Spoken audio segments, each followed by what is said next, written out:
चतुर्भुज क्वाड्रिलेटरल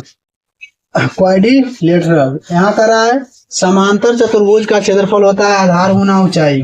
ये समांतर चतुर्भुज, समांतर में समान अंतर पर बने होते हैं। सम चतुर्भुज का क्षेत्रफल होता है 1/2 गुने विकर्णों का गुणनफल, 1/2 गुना यहाँ से AC गुना BD। यहाँ है सम चतुर्भुज का क्षेत्रफल आधार गुना ऊंचाई, यहाँ से आधार गुना ऊंचाई हम यहाँ लगा देंगे सम चतुर्भुज के।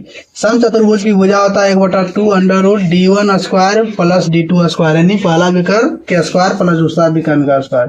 समलंब चतुर्भुज का क्षेत्रफल होता है 1/2 समांतर भुजाओं का योग गुने ऊंचाई। सम द्विबाहु त्रिभुज का क्षेत्रफल या ऊंचाई बराबर होता है, ऊंचाई बराबर 1/2 under root 4A square minus B square. सम द्विबाहु त्रिभुज का क्षेत्रफल होता है 1/4 B under root 4A square minus B square. त्रिभुज का परिमाप होता है तीनों भुजाओं का योग।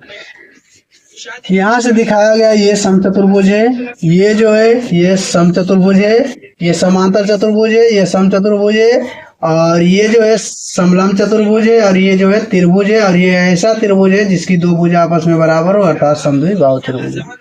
प्रश्न के माध्यम से समझेंगे क्या कर रहा है। कह रहा है एक समांतर चतुर्भुज की एक भुजा 32 सेमी है, दूसरी भुजा से इसकी लंबिक दूरी 15 सेमी है, तो क्षेत्रफल। तो समांतर चतुर्भुज का क्षेत्रफल होता है आधार गुना ऊंचाई, आधार गुना ऊंचाई। आधार हो गया यहाँ पर 32 और एक ऊंचाई हो गया 15, गुना करेंगे 15 दूनी 30, 3 45, 3 48, इतना। यदि सेमी में दिया हो तो सेंटीमीटर स्क्वायर होगा। इस प्रकार ज्ञात करते हैं। दूसरा प्रश्न है किसी समलंब चतुर्भुज की समांतर भुजाएं 36 मीटर और 56 मीटर हो तथा इसके बीच की लंबिक दूरी 11 मीटर हो तो क्षेत्रफल क्या होगा।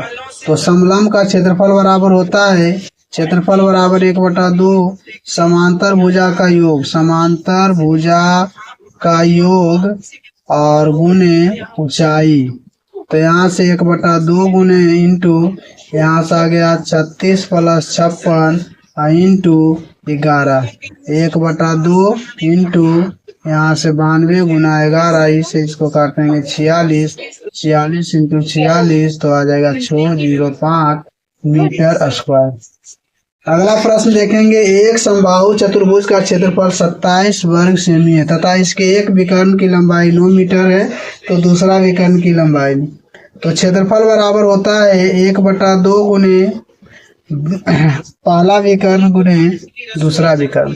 यहाँ क्षेत्रफल दिया हुआ है 27, यहाँ 1/2 गुना 9 गुना D2, यहाँ से 27, 3 दूनी 6, यानी D2 यानी दूसरा विकर्ण जो आ गया उसकी लंबाई 6 मीटर हो गई।